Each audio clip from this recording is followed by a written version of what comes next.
Thank you, everybody, for once again tuning in to the Don't Worry, Nobody's Listening podcast. As always, I am your host, Jason Badicki-Critchlow, and I am joined again by... I'm Todd. Thanks for the enthusiastic intro there, Todd. I'm Todd. Anyways, please subscribe, rate, and review to the podcast. As always, we're on iTunes, Google Play Music, Google Podcast app now, Castbox, Satchel, YouTube, Spotify.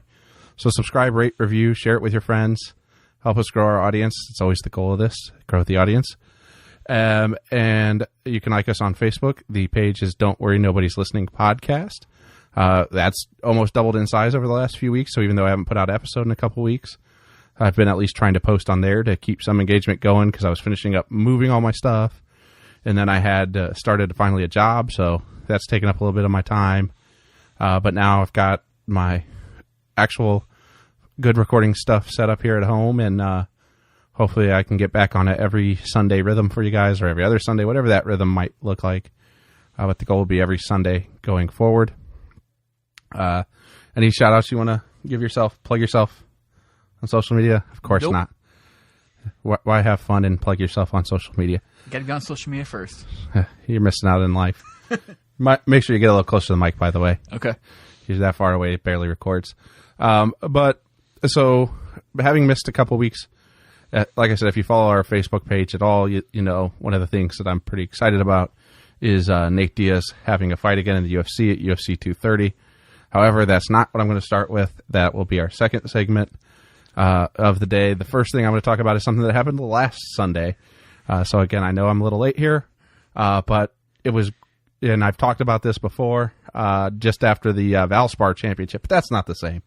There's nothing quite like seeing Tiger compete for a major championship again. And even more so, after seeing him come off the course, I have full faith that we're ready for a full Tiger return last year. Because if you saw that dime piece that he kissed on his way to turn in his scorecard, no doubt Tiger's on the prowl. And we all know when Tiger's on the prowl, the Tiger gets results on the course as well as off the course. Did she work at what's the restaurant again? I didn't check her credentials. That's not my place to check at all. But again, I think anytime, I think history is an indicator. When Tiger is doing well off the course, Tiger does well on the course. And again, he still lost by 2 shots. However, he played absolutely his best final round in a major that I've ever seen, which is probably not ever. But, you get caught in that hyperbole after it's been a while. But that makes 2 straight top 10s in a major. And I think it's just fun to watch. Well, before we go too far, you gotta remember, he also grabbed her ass as he was walking to sign his card too, because they made a very big noise about that. He was really happy because he grabbed her ass when he gave her a hug. I didn't even pay attention to that. I'm not quite to that pervy old man stage yet where I gotta pay attention to that. But the announcers on the golf made sure everybody seen that. I mean, I'm not surprised by that. That's, it's a golf announcing. And when you get down to the last 3 groups of a major like that, what else are you going to talk about when there's nobody shooting on the course, I guess? Talk about the guy shooting his shots off the course, I guess. But it's safe to say I'm not the only person that was excited by it. All you had to do is look out and see, the size of the crowd and the energy of the crowd. As Justin Thomas said afterwards, you could just tell the difference between a Tiger roar and the rest of the crowd. Like, it was an audible difference to have him competing. I haven't looked up the overnight ratings yet, but I'm sure they were astronomically through the roof compared to the PGA last year. Doubled. I was going to say, that's no shock because I didn't watch the PGA Championship final round last year, but I was, working Sunday and I had my CBS app on my phone going the entire time. And then I was texting back and forth with one of my friends as well. Every time he made a shot, there was nothing more heartbreaking than that putt that just hung on that invisible blade of grass. I don't know how that hung up, but it somehow did. So that's the one that flummoxes me. There was the other putt that just slipped out. That's the difference between 16 under and a playoff and not. And again, I think if just that one putt falls and he's one shot back, I think that puts a lot more pressure on the eventual winner. By the way, I feel ashamed that I don't remember his name. Don't feel bad because nobody else outside of his family remembers his name either. But I mean, that unfortunately is the Tiger effect. And again, even if Tiger doesn't ever win another major, which I think we will see, I think after the last two we've not seen the last of him. I mean, he's still 42, 43, so he's not quite done. You know, it's not unprecedented for a 45, 46-year-old to win a major.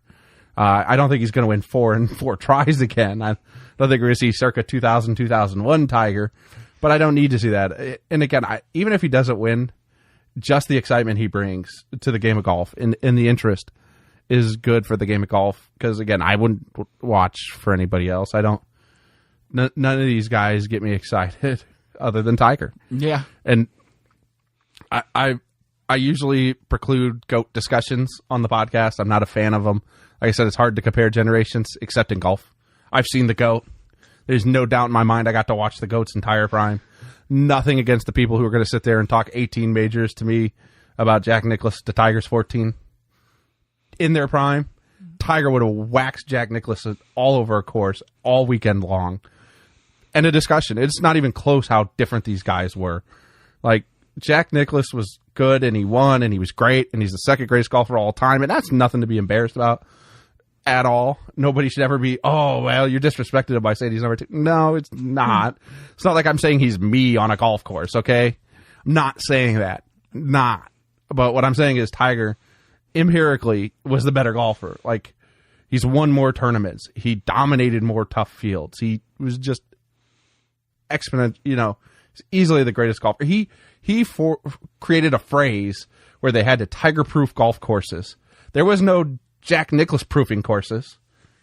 No, there was Tiger proofing, because that's how dominant he was. And unfortunately, the downside to that is when courses went ahead and did this, like the Masters, now they've set it up where these left-handers are winning a ton of majors because you went so hard one way to try and take one person out of the game.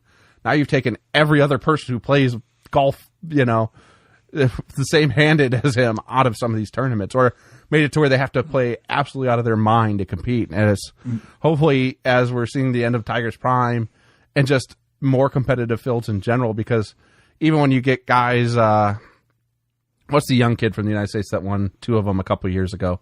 Fowler? No, not Ricky Fowler. I can't think of his name. Real good kid too. I'm really sorry I'm blanking on this, but you don't hear them talking about proofing the courses for him. He won the Masters and then the U.S. Open, and then they're starting to talk about him winning a legitimate Grand Slam, and then that didn't happen. Well, you do know the guy who won has won 3 of the last 5 majors, right? Right. And we don't know his name either, so it's not like... Nah, definitely not what you would call an avid golf fan. I mean, I'm more in tune than most, but... Well, you missed Tiger's second most impressive stat from the golfing weekend. It was his lowest score on a Sunday ever in any of his majors he's golfed in. You can't beat that. I mean, you know, you already said the first one was his girlfriend that was waiting at the thing, so it couldn't be the best thing to happen to him on the weekend. But his lowest score ever on a Sunday is pretty impressive. And I'm not 100% sure you're done seeing his quite prime. He's kind of getting better now. I think we've seen his prime. We've seen Tiger's prime. We're never seeing another Tiger prime. And Jordan Spieth was the kid I was trying to think of. Oh, okay. And it's just like they did go out and Jordan proof the courses, and they, you know, and he couldn't generate the excitement that Tiger could. There was just a difference about Tiger in his personality and the way he owned tournaments. He didn't just win; he owned them, start to finish. He made, again, there literally used to be a prop you could bet Tiger versus the field at tournaments, and Tiger was still the favorite at a golf tournament. That's how different of a cat he is. And even without having won a major in a decade, he is the number 2 for the Masters right now. Yes. Like, this is how different he is. This is how he changes the game of golf. Even at 42, 43, he is a difference maker. He is the guy who will drive the future of golf. You can talk to me about your blue in the face about these young kids in the next era and the next generation. And these kids need Tiger Woods more than they realize to make people watch them, to help make them more money. Because if he's gone, that money will soon dry up after him. Oh, yes. Yes. Some of these sponsors and some of these tournaments had been hanging on, waiting for Tiger to come back like he came back this year. And again, I don't know that he'll win a tournament this year because I don't know how much he plans on playing the rest of the year. But I feel very comfortable, even without saying he'll win a major next year, he will win a tournament or two next year. Oh, yeah, I feel comfortable with that. I do believe he's playing the first two in the FedEx tournament. Depending on where he stands there will determine where he's going to continue playing and his back, if it cramps up on him or not. But I mean, his back's been fine all year, so I don't think that's going to be a concern. He had the one tournament where he slept weird on it, and he had a little trouble in the morning. Well, I mean, he's 42 years old. Yeah, well, he sleeps weird on it. I sleep weird on my back at 37, and I have a rough day, too. I was going to say, I had the same thing. I have the same issue there, so. I mean, so for him, it's not necessarily a matter of what's going on back-wise, because he had a pretty aggressive surgery this time. They didn't nibble around the edges. Usually when they do what they did the second time, you don't have issues going forward. At least for many, 5, 6, 7 years, usually then they just have to keep moving the metal up the spine and eventually just become a metal spine. Oh, but you do know he would have won the tournament if his caddy would have taken the driver out and threw it in any body of water that was on the course. I don't know. That first 9, it wasn't even the driver. It was every tee shot. I mean, again, when you are at a major championship and you go 0 for the front 9 on fairways and shoot negative, like that was more ridiculous to me to watch than when he played pristine golf and when he'd be up 8 shots going into the round 4 and just play nice down the middle of the fairway safe golf. It was ridiculous to watch these saves he was making out of preposterous places. And then it continued on the back 9. Even as he found his drive, when he would hit a bad shot, he found a way to save the bad ones, which is what you need to do to win majors, which is why I feel comfortable saying he will win regular tournaments at least, if not a major or 2 more. But it was, again, these are shots that nobody else, not Dustin Johnson, not Jordan Spieth, not Ricky Fowler, none of these guys are going 2 under on a front 9 of a major when they hit 0 fairways. Okay, 0. Not 1, not 2, not 3, not 4, not 5. In the Immortal versus LeBron, he hits 0. In my best golf voice, Tiger Woods is so far left off this fairway that he's going to be laying this up. Wait a minute.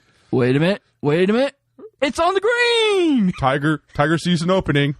I think if he could skim it off the top of that branch, he's got it. Holy cow, he's in play. I think the announcers have at some point just stopped trying to say he's going to lay it up because they're like, no, I'm not. I remember what he could play like. I just forgot. And now all of a sudden he's back. Oh, God, that's going to be awful. I apologize if you hear the air conditioning. I'm right under an air conditioning vent. I'll have to maybe rethink this location or block off the AC vent, or in a few weeks it won't be so hot. And again, I'm not sure you're hearing it, but I'm just saying I apologize if it is there. But I think they remembered that in his prime, Tiger could hit preposterous shots that nobody could, and we got to see that again. Like these shots that nobody should be attempting, like the one that's near the out of bounds. He's going to have to, well, if he's lucky, he might hit it 20 yards and just put it in the middle. Holy cow, he put that in play. I mean, granted, that one didn't get to the green, but he put it a lot farther than they thought he could, from standing on the edge of water, basically, to just, oh, wow, that got good carry, and it's right in the middle of the fairway. And he can save par. Wait, never mind. He birdied the hole. I wish he could have finished it.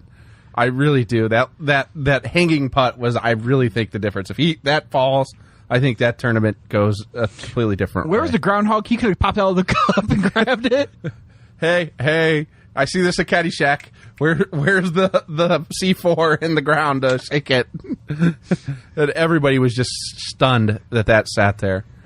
I think we could beat golf into the ground. I think, though, you've gotten the point. I think if you're listening to this, you were probably pretty excited to watch Tiger as well. I don't feel like any of you guys are going to watch. I guess I don't really know who my listeners are because none of you interact much. But I don't want to assume that you're not avid golf fans. But I'm going to say, if you're listening to me, you're probably not the most diehard golf fan. I'm going to say they probably had the same reaction that we had when we seen the score after Saturday and Tiger was in play. Damn it, that motherfucker's going to make me watch golf on Sunday. And I don't say that, damn it, that motherfucker. I'm like, awesome. I get to watch Tiger Woods on Sunday because first off, it's that time of the year in sports where there's not a whole lot going on. Like, I'm not getting excited by preseason football and watching a team lose 6 people to injuries like the Vikings did. Like, I just don't get excited by it. I mean, luckily I'm not a Bears fan, so I don't have to panic when my number 2 overall pick quarterback still looks like hot garbage after 2 preseason games, after we were told he was, going to follow the Jared Goff leap this year, and then that didn't happen yet anyways. New offensive coordinator, still bad quarterback. It happens. So I looked at it as an opportunity to enjoy a Sunday afternoon at a time of the sports year when there's not a lot going on. But if Tiger wasn't in the top 5 at that point, you wouldn't have watched. Oh, no. I mean, again, Tiger gave me the opportunity. But I don't look at it as a, damn it, this motherfucker's going to make me watch golf. I'm like, yes, I get to watch Tiger do what Tiger does. Because I think at the end of the day, it's always going to be that American in you and that American sports fan that loves to see that comeback story. And there would be no greater comeback story than Tiger Woods winning another major. Oh, no. I mean, you're right. His physical game had fallen apart. His age has caught up to him. His off the course transgressions are numerous. Like, this is a guy whose entire being, physical, mental, personal life had all fallen to crumbles. If he can come back and win a major, I mean, to me, he has came back, but to win a major would be, this would make the Miracle on Ice comeback victory look like, nah, come on. That was a great achievement, but Tiger. You know what? I'm sitting here listening to that. You know what I'm thinking?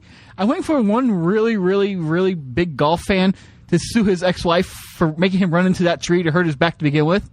I don't think that's what hurt his back.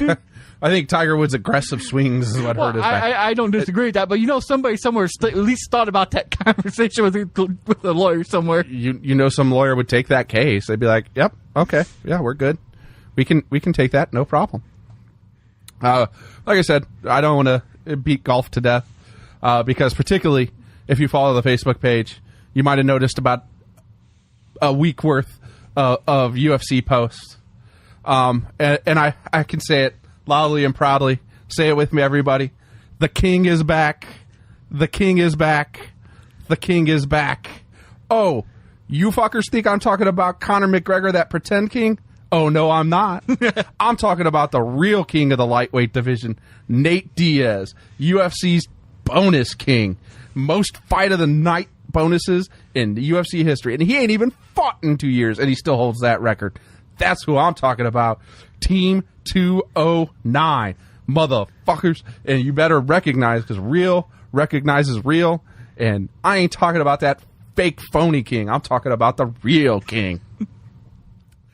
The only other fight this year that's had me even close to that excited was Ortega and Holloway. And that one came up craps because Holloway can't cut weight to 145 and had concussion-like symptoms. And they're going to have to figure out what to do with him at 145 because he holds the belt and can't fight at 145. I mean, he missed a weight cut to 155 not too long ago. Wow. So keep thinking he's going to make 45. But again, I'm excited. Nate Diaz is back.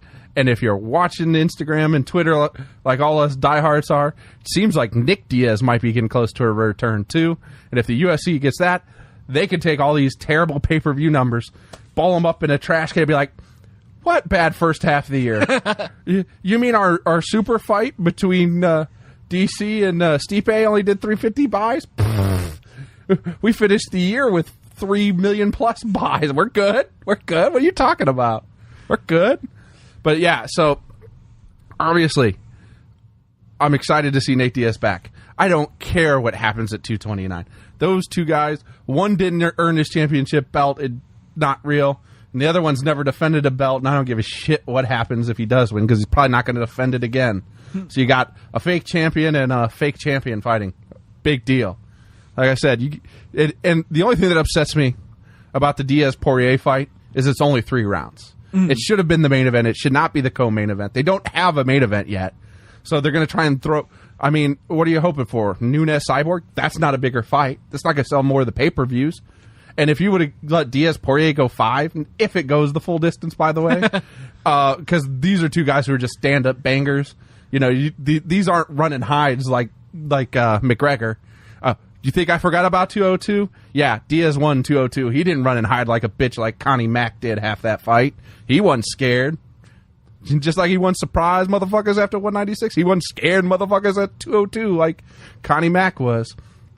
But to see two guys who want to stand and bang and actually want to fight and not hide, it's going to be an epic fight. Again, there is part of me that wants to see McGregor win against fucking Khabib. I don't think it's going to happen, but I want to see it happen. That way, when Diaz beats Poirier, we can get Diaz Mac 3, so Diaz can take the lightweight strap and have it for the first time in his career. That's what I want to see. That's the outcome I want to see. Now, is it going to happen? I don't know. Because, again, I think Khabib's taken out Conor. I'm sitting here trying to remember when McConnor beat Diaz the first time. He technically, the judges gave him a split decision in 202. It was 48-47, 48-47, 47-47 were the 3 scorecards. Oh, okay. Because the 2 judges didn't give Diaz his 10-8 round when he definitely had a 10-8 round in round 3. He absolutely hoed McGregor in round 3, and he actually outstruck him. And now in the new scorekeeping, he probably would have never won because they don't count those leg kicks as much as they used to because they're kind of tired of watching people just chop the front leg nonstop because it's really boring-ass fighting. And that's just like, I'm a little bitch and I'm scared. I'm going to keep you away. Kick, kick, kick, shin kick, shin kick, shin kick. I'm afraid. You're going to knock me out or choke me out. Kick, kick, kick. So when is the fight? What day? That one is in November at Madison Square Garden. I'll give you... Okay. So UFC 230? So UFC is looking for the big card in January. A really big card in January. It depends. November the 3rd. So Saturday, November the 3rd.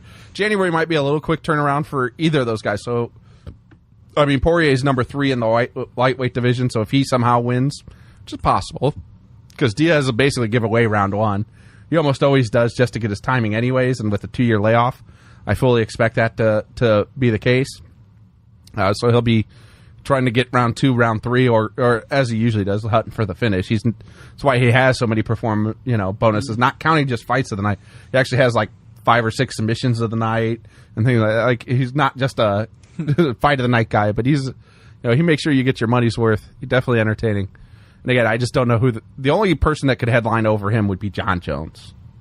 Would be the only headliner, and they don't know what USADA's going to do, and USADA's dragging their feet, so they're really kind of up a creek there, time-wise, because if they don't get it soon, then they're either going to have to bump them up from co-main to main, which they have enough on that card to do that, because they have Stylebender on there. I can't think of... They've got one other really good fight on that card. I'd have to look it up, but I'm not going to. But again, 230 is pretty loaded. 229, they're loading up pretty good, too, because they just put... the pothead kid at 145, Sean, I can't think of his last name on there, but everybody knows who he is. Sugar Sean, up and comer on 229. So they've loaded these cards up to finish the year. I think the buyers are like, we paid a lot of money and we need some pay-per-view buys. Let's pay some of these guys. I'm kind of excited for 228 as well, more so than 229, where you have Woodley and Till, just because you're going to see just 2 very, very different guys fighting there. One who's like 5'6", and the other one who's like 6'6". Well, I gotta go back to the comment you made about paying the guys. Because of that comment you just made, Brock Lesnar just cashed another check that he doesn't deserve. Oh, he hasn't cashed a check yet. No, he cashed one. It just came from Vince McMahon's pocket, but he cashed one. I was gonna say. And he'll be cashing another one before the end of this year, and then getting his UFC check in January. If he can stay healthy and not get popped by USADA again, then he'll cash another one from the UFC. But that's a long way for him. That's like asking Anderson, because there's talk of Anderson Silva GSP. It's like, that's asking Anderson Silva to stay clean, too. It's like, that's putting a lot of eggs in one basket there. Plus, I'm not sure there's anybody clamoring for Anderson Silva GSP anymore. I mean, Silva's 42, 43. I think that ship has sailed. But, yeah, so save your money. Don't buy 229. Buy 228 and 230 for your pay-per-views. You'll be money ahead then. That's for sure. Man, hope Dana White never sees you in an airport anywhere. Oh, that fat bald motherfucker can suck my ass. Fucking kiss my dick. Fuck him. You want to talk shit to people. Starts talking shit to guys like Brendan Schaub. Like, Brendan Schaub just makes an offhand comment and one of the fighters takes an offense to it, and then Dana White tries to nose in there. It's like, motherfucker, you never fought a day in your life. Don't be talking to real fighters like you understand what they're talking about. Get out of here. He never fought? No, he was never a fighter. He's just a fight promoter. He's Don King? Yeah. He's White Don King. I always assumed that at some point he fought at some point in his career. No, never. Oh, wow. At least not professionally. I mean, he may have fought as an amateur, but never professionally. I guess I kind of ran out of steam on that more than I mean, again, I'm excited to see Nate. I really want to see Nick Diaz get back into it. But if he comes back, it's going to be a big fight. He's not going to fight for just a regular welterweight or middleweight bout. So Nate's back. Nick's talking. Yeah. Okay. It seems like Nick has some fire, which could be because he's going broke. But you know what? That always makes people do things. But again, he's a guy who's earned his right to write his check too. He's not a guy who needs to come in and fight a number 6 welterweight contender or number 6 middleweight contender. For him, if he's going to do it, it's going to be a big fight, whether it's just a big name or for a belt, because it's going to have to be enough money to make it worth him doing it. Because he's not going to do it just to do it. Because that's kind of been the one thing with both of the Diaz brothers. It's a march to their own beat. They're like, yeah, if I want to, I will. If I don't, I don't. Although, again, as Nate Diaz pointed out, everybody makes a big deal about his 2-year layoff until he reminded you, I was in a lawsuit with my management, and if I fought, I didn't get paid, so why would I fight, basically? Nobody asked any follow-up questions when he pointed that out, that he was in the middle of a lawsuit and couldn't fight until it got resolved like a month ago. Amazing. Lawsuit gets resolved, and now he's fighting. Oh, wait. Hey, Dana White, wait for you to mislead the public again by saying you're offering him fights all the time, and he's turning them down. And then after he mentions the lawsuit, well, he could have settled that at any time. No, Dad was actually in court in Texas and only got dismissed a few months ago. So I got a hunch that management team that was trying to sue him for millions of dollars wasn't going to settle till their case got kicked out of court because for whatever reason. I don't get into the legalese of things, but like I said, let's just be real. You're going out of your way to protect Conor McGregor and out of your way to throw Nate Diaz under the bus. Guess what? Public still wants to see Nate Diaz, and you gave him a co-main event instead of a main event just because you want to stick it to him a little bit, because that's how you are, Dana White. You're just a piece of garbage human being. Just one iota above George Zimmerman in my eyes. Oh, just wow. one. Wow. One barely wrong. Is McGregor allowed back in the United States yet? Yeah, he reached a plea deal. And I know he reached a plea. I didn't want to sure what exactly the deal was. Dropped the felony, pled guilty to the misdemeanors, community service, blah, blah, travel, unrestricted. Probation? Basically. So he's not even sure if they really put probation on it. Oh, okay. A lot of times with that, because he's overseas, it's hard to do probation, so they just did community service. And if you don't fulfill the terms of the deal, then they revoke the deal. But I'll say they could have pulled his card or his work visa card here. Yep. But they didn't, so sadly, we're only about 20 minutes in. Well, I got a question, because this one's been, even though I don't do a lot of social media, I've seen this one on social media here recently, and see what your response to is. 1986 Mike Tyson. $1 million per punch, no gloves, he hits you up to 5 times. Do you allow him to do it, and how many times do you think you can take it? Me? I've got a rock for a head, so I think I could take all 5. I might have a couple of concussions afterwards, but yeah, I'm taking all 5. No, you can't hit the ground. You got to stay up. So if once you hit the ground, you're done. Oh no, I think I stay up. Oh, you still okay? I think I stay up. That's maybe 3. I might make 3. I say don't fit. No gloves. No, well, but here's the thing that people forget, because it's the same thing that a lot of people bring up in UFC all the time, and they talk about the 4-ounce gloves and how that can make anything happen. Gloves are not there to protect the person being punched. I know, it's to protect the hands. Gloves protect the hand and allow you to punch harder. So a bare knuckle punch from Tyson would actually be less than a fully gloved punch. Oh. So when people talk these 4-ounce glove nonsense, it's people who don't understand sport, the sport of boxing or the sports, fighting. Because again, the only reason they go 4-ounce gloves is because you're doing mixed martial arts. So there's grappling and wrestling and jiu-jitsu and all of these things that require the full use of your hand. So you can't go with a bigger glove. 4-ounce glove doesn't make you more likely to get knocked out. It actually makes you less likely to get knocked out. That's why more people die in boxing than they do in MMA, because you can hit harder in boxing. No? And trust me, that hit to your brain is harder when you're hit harder. Not because it's bare knuckle. Because again, the glove's not protecting the person being punched. It's protecting the punchee, not the punched. I'm not 100% sure if I'd make it past the first one, but I would still give him a shot. I would definitely make one. It depends on how he does it. Because if he does it like he would do a normal boxing combination, then I'd probably survive the jab, hook, then the fourth uppercut floors me. But I probably make 4. Now, if he just goes uppercut, I might make 3. I still might make 3. But 5 would be asking a lot. You might make 3, but you're eating your food through a straw for a few months. If I got $3 million in 1986 dollars, by the way, I'm okay with that. No. Today's dollars, just 86 Tyson. I mean, $3 million today, I'm still debt free and have a house and a Tesla all paid for. So I'm good. Eating out of a straw for a few months. You might even get your Tesla before they shut the damn plant down. I think they're fine. I think they're fine. I think the only issue you have there is if he's trying to buy the company and make it public, private. Or not, or private. Take it from being a public company, so he has more control. And because he's got plenty of billions to keep that going for a while, even if as it loses money. But just what he doesn't want is to bastardize the concept to make money sooner and then lose what makes Tesla. Because if you lose that, you never get that back. But my question is, if they kick him off the board like they're attempting to do or wanting to do right now, does he keep investing it? I think if they make a real play to take him off the board, I think he makes a real play to buy enough shares to take the company private.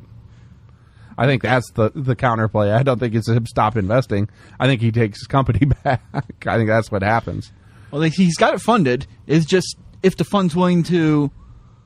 Was that Arabic fund, I think it's called, from like Saudi Arabia and Iran, Iraq, kind of they have a big fund where all the people in there put their money in.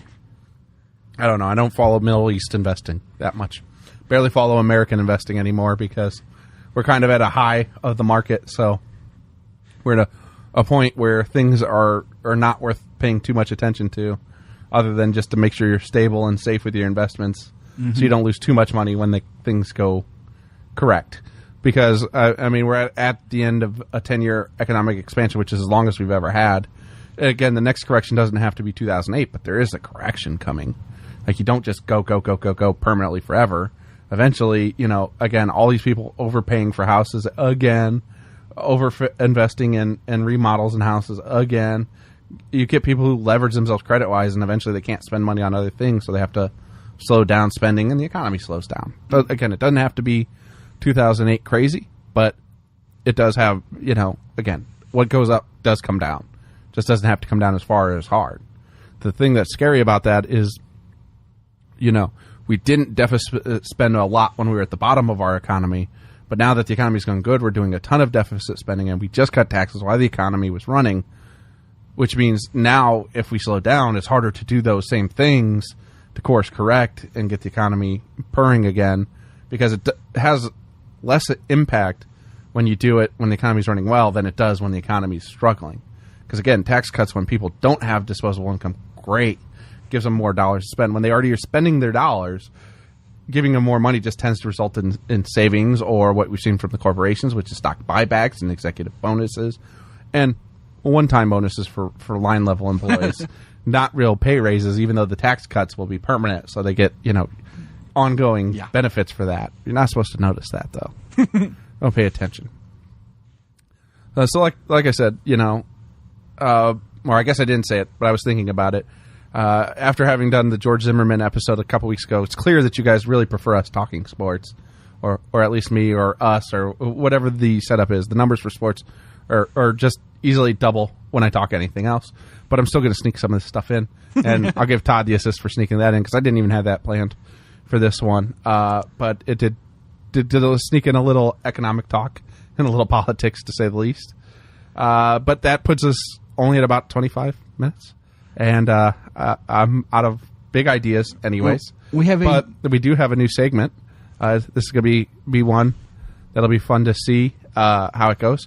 It's nothing new. It's not a ground-shattering segment at all. It's going to be a headline segment. And what it's going to be is Todd's going to pick headlines from ESPN or Bleacher Report or anywhere else he chooses to pull sports headlines from. And he's going to tell me the headline, and then I'm going to give you my off-the-cuff reaction. So I don't even know what he's going to throw at me, but we're going to find out. And we're all going for a ride. All right, here we go. The first one, IndyCar race halted as Wickens flies into fence. Like, which is Wickens? It just says Wickens. I have to go into more detail. I was going to say. Robert Wickens, airborne. Oh, okay. So a race car went airborne and into a fence. Well, obviously, you do want to. You're going to need to red flag that. First off, just to make sure everybody's safe, because you don't know. When a car gets in the fence, no matter how well those catch fences are designed, you're going to run into issues where you could have at least impaired the structural integrity. So you now make it more likely that somebody gets hurt if it happens again. I think they're also, even with the redesign, the cars have gotten safer for the drivers. So we hope I hope the driver's okay, that nobody's hurt, either the driver or the fans. But yeah, you got to red flag that. I guess there's not much to argue. The only thing I was like, Wickens, there's witches at a race. What? Didn't know Wiccan was a thing still. I thought it was just for comedy purposes on shows. All right. So that didn't really. That one kind of fizzled out. That was a little too serious. Second one, demoted quarterback Paxton Lynch booed by Bronco fans. 2 years too late, Broncos fans. I think everybody in the world knew he sucked the minute you drafted him. Like, everybody but John Elway, apparently, who, by the way, fuck you, John Elway, at this point. He's out there now trying to save the NFL's ass, saying, oh, we offered Colin Kaepernick a 2-year, $6-something million contract a couple years ago, and he turned it down. I call bullshit. Because when he's saying, the time frame he's saying he offered it to him, he was still signed to the San Francisco 49ers. Yes. So the time frame does not add up, John Elway. So if you're going to lie for the NFL, you better make your time frame line up a little better than that. So that must have been when you were, quote unquote, trying to trade for him, possibly, is the only thing that could be. And I think at that point, his rationale could be, well, if I'm either going to be traded or be a free agent, I'll wait to see what's there in a free agent. In which case, then you should have offered him the same deal once he was a free agent, which you didn't do. So now you're just talking out your ass. Sorry, Elway. Get the fuck over yourself. You can go suck your MAGA owner's ass, just like all those other MAGA owners in the NFL, and fucking jerk off into a corner and be like, oh, these guys should be kneeling for the anthem. Oh, I can't believe they did it again. Get out of here. You just settle up with Kaepernick. Let the players protest how they see fit. They're not protesting the anthem. They're not protesting troops. They're protesting injustice in the interactions with police officers, which every study in the history of the world has shown that, yes, black and brown people get treated differently by police officers and judges and juries and probation officers and parole officers and COs and everybody along the line in the criminal justice system than white people. It's okay. We can admit this. This is how we get better as a society. This is how we form our more perfect union, by saying, hey, this is a problem, we got to work on it. But instead, you've got a racist-ass president who's mad at the NFL because he was never allowed to be an NFL owner, leading the charge, and now all you guys are scared little bitches. Fucking multi-billionaires. Some of you owners wipe your ass with more money than Donald Trump has, and you're afraid of him? Get out of yourself. That guy's just fucking little kid bully who got picked on his whole life because his daddy was rich, and now you're... Fuck him. Fuck you guys. Fuck him. I think this next topic is going to be in the same type of ballpark.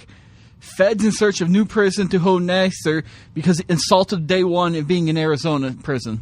First off, kudos to the guy who assaulted him day one. I wish I knew your name so I could send money to put on your books. And I only hope that he was assaulted severely so that it takes him a long time to get to his next establishment. Because what he did, he deserves every single bit of assault he ever gets. And if he gets the Jeffrey Dahmer fate, I'm okay with that too. In a matter of fact, I shouldn't say this, but I'm going to say it. If somebody were to give him the Jeffrey Dahmer treatment, I would make sure to find a way to make you an interview on this podcast just so we could give you your just dues and set up a GoFundMe for your books, so that way you could have all the slams your heart desires. We don't want you to be slamless if you take care of Nassar properly. We want to make sure that he feels a little uncomfortable in prison the way he should after the garbage things he did as a human being. Sorry, no sympathy for that man. He deserved every bit of what he's getting in prison from now till eternity. Sorry. Now, they shouldn't be searching. Again, they're not going to find a prison that he's going to get treated well in. Well, he's currently sitting in the Colorado State prison, transfer prison, while they try to find anyone that he won't get insulted in. Yeah. I hate to tell you this. The criminals may not be the most ethical and forthright and forthcoming people. However, don't hurt children. They have a code. You fuck with women or children, they fuck with you. And sometimes in the literal sense, they fuck with you.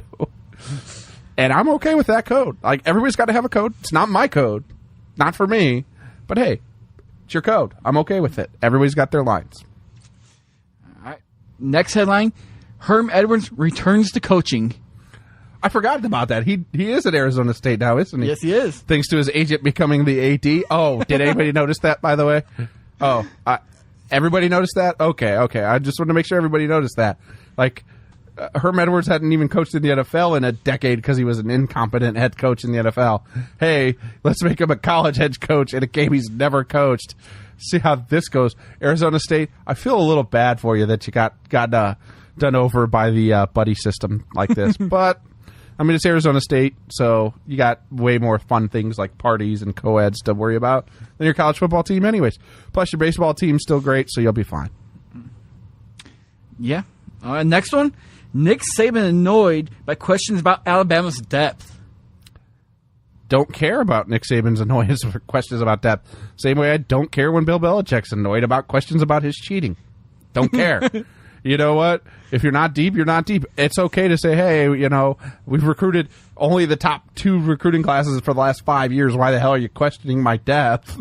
But just answer the question legitimately. Like, no, we're good. We're fine. Like, don't worry, my boosters have paid the highest payroll in college football for the last 5 years to make sure we're good. We're good.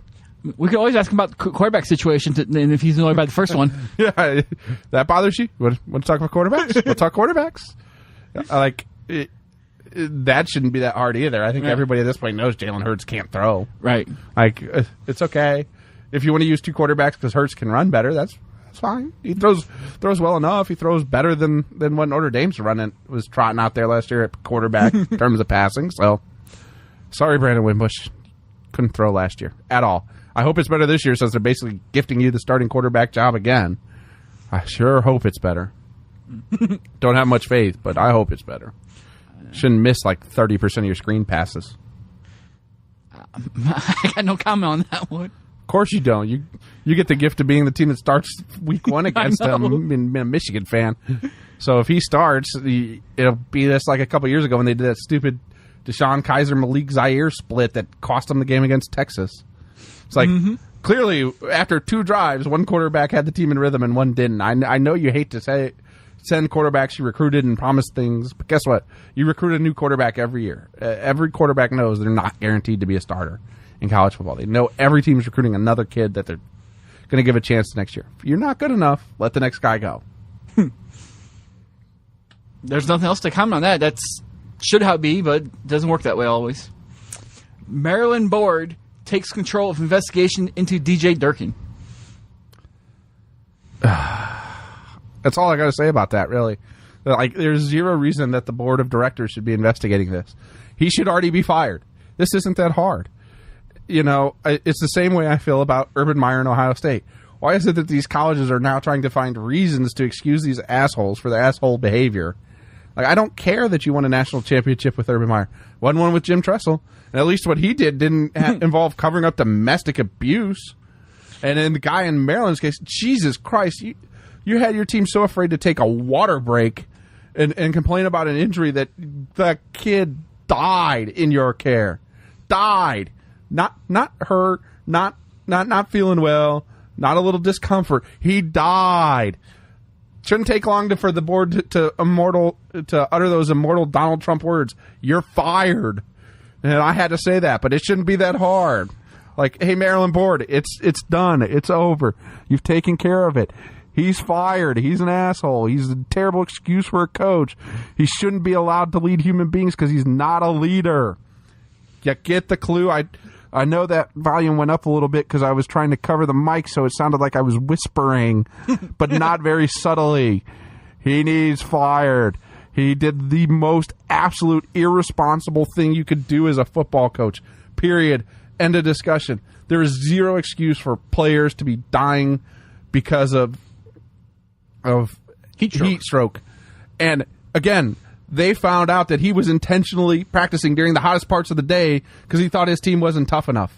Again, fired yesterday. Don't worry about the millions of dollars because it's going to cost you more than that to the family of the victim and some of these other kids' parents who now are going to be able to say, I think my kid didn't perform as well because he was mentally abused and he was physically worn down by just ineptitude at the top. Like, there are plenty of other assistant coaches you can give a shot.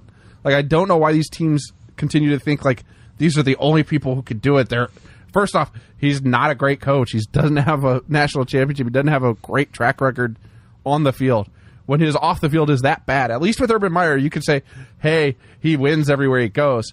I mean, he may have litanies of felony convictions follow him everywhere he goes. In much the Lou Holtz had probation follow him, and NCAA sanctions follow him everywhere he went. Somehow seems that Urban Meyer has felony convictions follow him. Again, look at the second national championship team in Florida he had. The one, where like 30 of the people are in or been in prison. And then, of course, Aaron Hernandez yes, Urban Meyer overlooks terrible human beings to win football games. It's not a secret. Again, Ohio State Board, what are you trying to decide? He clearly hid the fact that one of his unnecessary head coaches or assistant coaches was committing domestic violence because he didn't want the negative publicity. In much the way he hid that Aaron Hernandez shot a person while he was at Florida because he didn't want the negative publicity to win football games. This is what we call a pattern. When a pattern emerges, it's time to take care of business. It's time for Urban Meyer to be fired for being a terrible human being to win football games. You're going to make me defend Urban Meyer?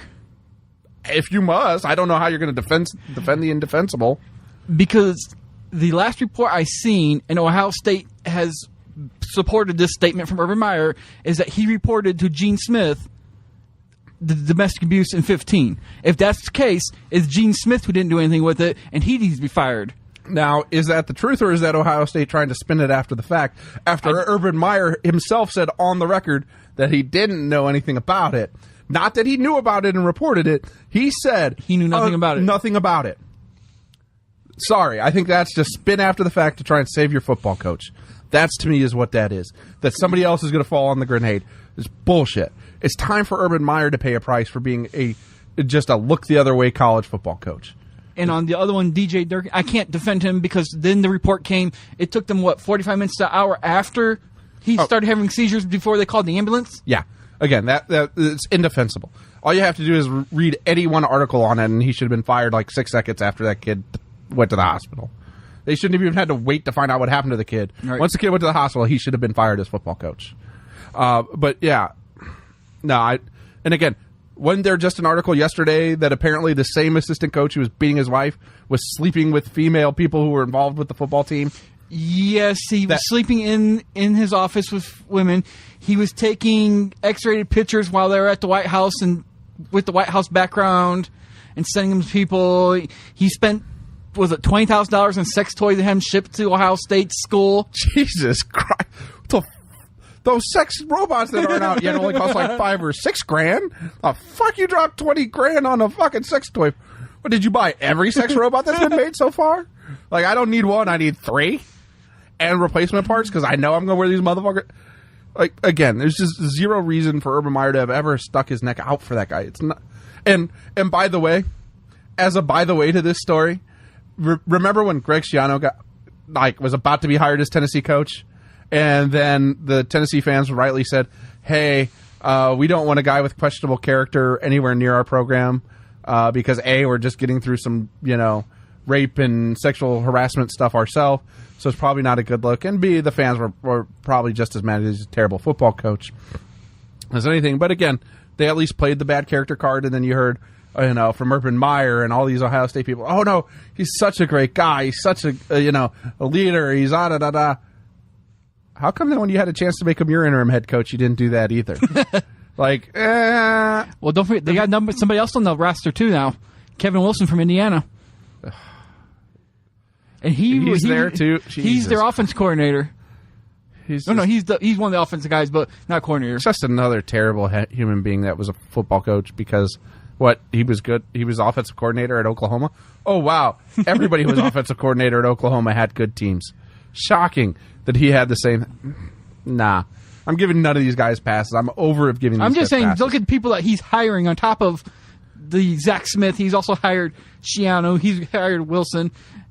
Again, not only does he turn a blind eye for recruits, he turns a blind eye for his coach staff. And I'm just over it. It's time for the coach to pay as big a price, if not bigger than the players pay when they commit a transgression. And again, I'm over it. It's time. Goodbye. Bye, Felicia. Don't let anybody at Ohio. The problem is allowing these universities to investigate themselves. Sorry. It shouldn't be happening. This should be done by outside sources.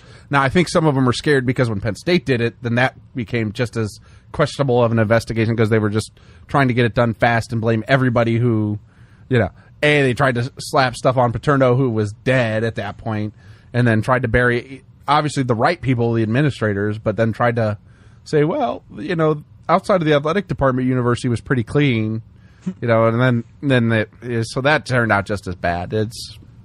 But again, I'd rather you err on the side of fire coaches and fire administrators than the other way around. So no, Urban Meyer should never be coaching at Ohio State. I can't. The only thing that Maryland's trying to do is trying to find a way so they can say it's make sure they have all their ducks lined up in a row so they don't have to pay him a dime. You can do that after he's fired. There's no reason to leave him as collecting a paycheck in the meantime because you can't get back the money you're paying him now. Although he may be unpaid suspension. I don't know the specifics of that because you can do that too. Like, hey, we'll put the money in a escrow, and if you somehow justified, then we'll let you have your money, but we doubt it, so we're not paying you till then. I didn't think Durkin was suspended at all. I remember I knew Urban Meyer was on paid leave, but I didn't think Durkin got suspended.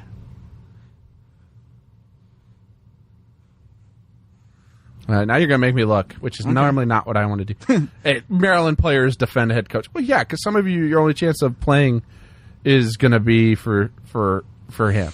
Oh, on top of that, don't forget, he also smacked food out people's hands. No, he is on leave. Oh, not Durkin, but that system smacked food out people's hands, forced people to eat chocolate while in the heat, while everybody else is running, and made him... we could pile on forever. This is a program in general between the coach and the strength team and everybody that was just out of control. That was absolutely bad, and they just need to path to firing or path to settlement. We know who he is. It's not good. Yeah, his career record is 10-15. Like, seriously, what are you waiting on? And zero reason to be even hemming and hawing on this. Fire him, then worry about the money afterwards. Right. I'm tired of this. We got to investigate. Like, the minute Urban Meyer said, I didn't know anything about it, and then it turned out he knew everything about it, he should have been fired too. Because you don't have a clean history, Urban. Sorry. Anytime Hernandez, Aaron is on your resume, you've got to make sure everything you do from there on is squeaky clean. And for whatever reason, I know you said 30, but I thought I read the article that said 84 of the 130 people that on that team has spent some time or been in legal trouble. I was going to say, it could have been 80-some out of... Yeah. Either way, 30 is too many, 84 is just asinine. And again, that was a program out of control. I got a hunch. I have a hunch if people looked more into it and really cared, and if there's somebody who has the investigative tools and reach, they probably ought to. I wonder if Urban Meyer wasn't secretly brushed out of Florida as opposed to retired because, he want to spend more time with his family for like 6 weeks. Yeah. Sort of similar to how Michael Jordan went and played golf for a year and a half. Baseball. Or baseball, sorry. All right, you ready for the next topic? Or you want to continue beating on this one? No, I'm really over beating on that one. All right. Clay Thompson's dad says he'll retire with the Dubs. Nah, pass. There's zero reason to even comment that. Why, if you were on Golden State right now, why would you leave that Golden State team? Like, the only thing that's going to keep that team from staying together till they retire is the owner decides to not pay a $400 million payroll at some point. It's only justification for that. How about the 80-year-old sister who threw out the first pitch at the White Sox game and threw a really great strike? We're getting really thin because I know you don't want to talk about preseason football. I would say, yeah, I would say we can call headline segment done then. Well, I got one more, but this is more. It's not really a headline. I just want your take on the new college basketball rules, because I don't believe we've ever talked about that. If you're in the top 100 of this ranking, that you can hire an agent before you step on campus. And I mean, it's a step in the right direction. It's not a great system still, because now you're still putting now you're moving the agents into legitimacy, but you're still not necessarily dealing with the sneaker issue, money issue. You're dealing with who's ranking who, how. Now you're going to have agents try, if somebody's 105, but the agent wants to sign them, are they going to pay money to get that person moved up to 99? And bump somebody else? Like, there's no reason to cut it off at 100. Like, at that point, if an agent will sign you and you're a college basketball player, sign with an agent. We'll let you sign with an agent out of high school. Again, I think the solution is bigger than that, though. I think these are just like, hey, we're trying to do just enough so we can keep making billions of dollars off of free labor, which, we're not supposed to be fans of in this country, but somehow so many people in the back of their mind are like, well, they're getting a free college education. No, they're not. To pretend those guys are getting the same college experience that anybody else is ridiculous. A, because they're working really hard for the university. B, they're making billions of dollars for a system that is broken. And C, it's not amateur sports anymore. Do you want to pretend it is when coaches are cashing $3, $4, $5, $6, $7, $8 million checks? No, it's not. If coaches want to do it on a volunteer basis and just help out, then I'll call it amateur sports. But as long as assistant coaches are making seven-figure salaries now, athletic directors have bonuses directly tied to championships, no, it's not amateur sports anymore. So stop pretending. The conferences have their own TV channels. Big Ten Network. Yeah, I mean, that's whatever. But I mean, it's all part of the failing system, to say the least. Again, being able to go in the draft, and if you're not drafted, come back to school. I think that's going to cause headaches that the NBA doesn't necessarily want to deal with, because now everybody's going to declare every year. It's going to cause headaches on the college level too. Because what happens if I come back and say, well, I didn't get drafted, I want to come back, and you tell me, well, I don't have a scholarship for you. It's all short-sighted. I think the nice part is Adam Silver is very different than David Stern, and he doesn't think that the kids coming out of high school to the NBA is the problem. So he's most likely will either do it before a collective bargaining agreement or in the next collective bargaining agreement. You will see high school kids going back in the draft. I think, however, they need to change the rules at that point. Either go I don't, 3 years? Baseballs? I would love baseball's rules. I'm not sure that's what they'll ever do. Okay. But at least if you go into the draft, you're going into the draft. End of discussion. And that should be the end of your ability to go to college, too. If you think you're a pro right out of high school, fine. And if you don't get drafted, guess what? Europe's at your door. Because you clearly didn't want to go to college anyways. Mm-hmm. If you're going to go to college, 2 years minimum. None of this... Because then all you're going to do is have guys who are questionable go for a year, possibly boost up their status and come back. And you're not solving the one-and-done problem at all. I mean, you'll solve some of it because, let's just be honest, a lot of these guys over the last couple of years would have never went to college at all. Or pretend to go to college as much as they pretended to go. And now they'll just be able to skip right into the NBA. Disclaimer, I'm going to assume some of them did actually go to the college, went to classes, because they did want to learn. I don't want to put everybody in the same bucket there. I said most. I didn't say all. I said most. Okay, I missed the word most. Anyways, I meant most. Or even some didn't want to go. I mean, some may have ended up liking school and when it was different than high school and been okay with it. But ultimately, I don't want it to see, well, now you can just declare every year, year after year. No. Make a decision. If you're going to college, commit to the program. If you don't want to commit, hey, we're going to have a full minor league here. We're going to have 30 G League teams. You may not make $250,000. You're not going to make an NBA minimum salary, but you're going to make $30,000, $40,000 playing basketball, which is better than nothing. And you're not going to waste your time in college. And I think that maybe start to become a more common thing as you're seeing more players from the G League break out into the league and get contracts, and it's being treated that way.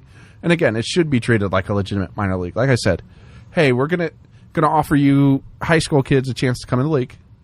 The criteria is, though, now we want a third round of the draft where we're going to guarantee the second round guys, at least a G League contract. Because right now, if you're drafted the second round, you're not even guaranteed that. You basically, the team can give you a non-guaranteed deal, which they always do, for usually 3 years, and then you're screwed. So I would say at least make it something to where you not only just put the teams in, but when you draft a guy in the second round, you get his rights. So when you put him on your G League team, not anybody can snatch him up. So at least put some ownership for 2 years. Or again, let them figure out that side of the system. But at least create some development pipeline there, so some of these guys who are 18 years old and not quite ready, you can put into your pipeline and say, hey, he's rough, he's raw. I wouldn't draft him in the first round. I don't want to commit an NBA contract to him. I wouldn't even draft him in the second round if I had to put him in the league now. But I'm willing to draft him in the second or a newly created third round, put him in my G League for 2 years, let him develop, and then bring him along with pro coaching so he'll get better coaching than he would get in college and be developed to your system. And you'll see a difference in, I think, also in the college game, because then the kids who are going to college are going to be the kids who want to go to college. Right. But yeah, the NCAA hasn't fixed their Adidas problem. Don't think I forgot about you. Just stripping Louisville of their championship is not even remotely close to acceptable. I know you don't want to have to basically strip every champion from the last decade, but that's pretty much where you're at, because every champion from the last decade is tied into that mess. And they're like, no, we'll just sacrifice one program and the FBI investigation will go away. It's not a big deal. We're going to ignore that Duke, North Carolina, Kentucky were all named in that investigation too. Like, no, we took Louisville, so no, that's not okay. Like, either it's got to be all or none. And I'm really, I hate this concept of stripping championships after the fact from the NCAA. Like, I get that they're trying to say, well, it helps protect our amateurism and all of this. Like, it doesn't change what happened on the court. We all saw who won the championship. We know who won. Like, I'm never going to change my opinion that Louisville won that championship. Being a Michigan fan, I still can't say Michigan won the championship. That's because they didn't win a championship. I know they didn't. I just can't say it. I mean, you can tell me Louisville didn't win it, but I watched the game. There was only 2 teams on the court. Right. And if Louisville didn't win it, I'm not telling you Michigan won it. It's like, so you're just having a record book vacant so you can take away from the coach's resume, basically. Because, again, the players aren't giving back their championship rings. The coach ain't giving back a championship ring. They won it. Like, you can't go back and undo what happened. By the way, Reggie Bush still was a Heisman Trophy winner. I don't care. You physically took the trophy away from him. Yeah, again. And again, that was all... This is all in this preposterous concept of amateurism. This thought process that, well, see, what we'll do is, make you have to be an amateur, and if you're, somebody pays for your house because you don't have anywhere to live or your parents don't have anywhere to live, well, that's wrong. Why I cash my $5 million paycheck. What? I don't know what I'm talking about. So it's time to come up with some way to share the money that the athletes make. And I know there'll be a ton of people, well, that'll kill some of these other sports. No, it'll make those amateur sports again. Some of these other sports that are non-revenue generating are getting boosted up by the revenue generating sports. There shouldn't be brand new softball stadium, a baseball stadium in Notre Dame just because the football team and basketball teams are making money. There shouldn't be top-notch lacrosse teams that are getting heavily recruited. No, those are legitimate amateur sports. The coaches shouldn't be making 6-figure salaries because they're being subsidized by these other sports. Sorry. If we claim to love capitalism as much as we all do in this country, and I'm a firm believer in it, I think it's the most fair economic system that's ever came up, despite its inherent flaws. People who generate the revenue should benefit from it the most. I'm sorry. It's not my fault that nobody wants to tune in and watch women's field hockey. It's not. It sucks. You could turn in and watch women's field hockey. On the Big Ten Network, yeah, I could. And that's why they should get some revenue to help support the program. The scholarships, but not 6-figure salaries for coaches. Right. And you shouldn't be paying, $8 million for a head football coach and $1 million for assistant coaches in college football now. Million plus, while the athletes are told, hey, we'll allow you a full cost of attending on your scholarship now. Oh, great. You can give me $500 a month so I can have some pizza and go out on a date? Well, no, that's preposterous. That would be non-amateurish. And you can't have a job either because we can't actually believe that you actually went to that job. Which is, again, if you're going to let these guys have agents, do it for the football players too. Because Maurice Colette was let them market themselves. Even if you don't want to pay them, let them go out and earn endorsements. If there are schools that have boosters big enough to pay these guys endorsement money, game on, because you don't want to change the system. But at least let them make something while they're making you billions. Billions. Not millions. No M. B. Big B. Billions. And the $8 million head coach and the $1 million assistant coach, and you were looking straight at me, and I'm wearing a Michigan shirt. Kind of made me feel like you're using my team as the reference at that point. Actually, I was thinking Alabama for the $8 million head coach, and Texas A&M stealing Notre Dame's defensive coordinator by paying him over $1 million specifically. But I'm sure you've got. I don't know if your coordinator. Pep Hamilton is one of our coordinators. He makes over $1 million a year. Okay. And Pep Hamilton. Why is Pep Hamilton making over $1 million? Because he had Peyton Manning, and they made him look like he was a great offensive coordinator. I was going to say, it's not like he's a guy who I'd think of as offensive genius, but again, that's always thrown around for coordinators anyways, and it's like, no, really, it's usually the players they have. Like, let's just be real. Mike Martz was not an offensive genius. He just happened to have the greatest show on turf. Sorry. Anyway, then we saw as a head coach, and later on an offensive coordinator again later on, not a genius. When you don't have superior athletes, that's just the reality of it. Yes, as offensive coach, he traded Greg Olsen away because he couldn't play tight end in football. Couldn't make him work in his system. Anyways, it actually carries us over an hour, so the headline segment worked. College football, always fun, or lack of amateurism in college sports is always fun to talk about. So I think, again, got out what I wanted to this week. Talked about Tiger Woods being back on the prowl, both on and off the course. Gotta love Tiger Woods on the prowl. There's none better at on or off the course at prowling. Got to talk about the return of the king. Nate Diaz, the UFC bonus king, returning. Got to introduce our new headline segment. I think we'll try and have that set at a 5 headline limit next time, so that way we don't get down to bad headlines. Plus, he'll know ahead of time, not just from today, so maybe even then we could have 10 good headlines next week for you, since he'll have a whole week's worth of work to click save or just have open tabs of and then bring them in. We'll see. But I thought that went pretty well because it set me up for what I do best, which is rant and rave like a lunatic. And then we got to talk college amateurism, which is what we wrapped up with. Well, that segment wasn't hard because I knew what topics would get you to rant and rave. It's not hard. Anything ever, almost, other than like 80-year-old woman throws a perfect strike. Like, okay, that was cool. That was fun. If it was Sister Jean, maybe you'd be able to go a little farther down the road, but it was not Sister Jean. Well, that's because Sister Jean's a national treasure. That's a whole different thing. You're right. That would have been a little better, although it's still just been like, that's cool. But yeah, she's a national treasure. So that brings us to the end of this episode. So again, I apologize for being gone a couple of weeks. But as always, appreciate you guys tuning in. And please subscribe, rate, review. iTunes, Google Play Music, Spotify, Castbox, Satchel, just about anywhere you can find podcasts except Stitcher, which I really need to get on updating so I can get us on there. I just need to email them and say, hey, here's my RSS feed. Please update it. But again, I don't see anybody clamoring for it either, so I'm not really going to kill myself on that. But as always, it's the Don't Worry, Nobody's Listening podcast. I'm your host, Jason Benicki-Critchlow. You can add me on Instagram, Twitter, and Snapchat at JASONBANICKI.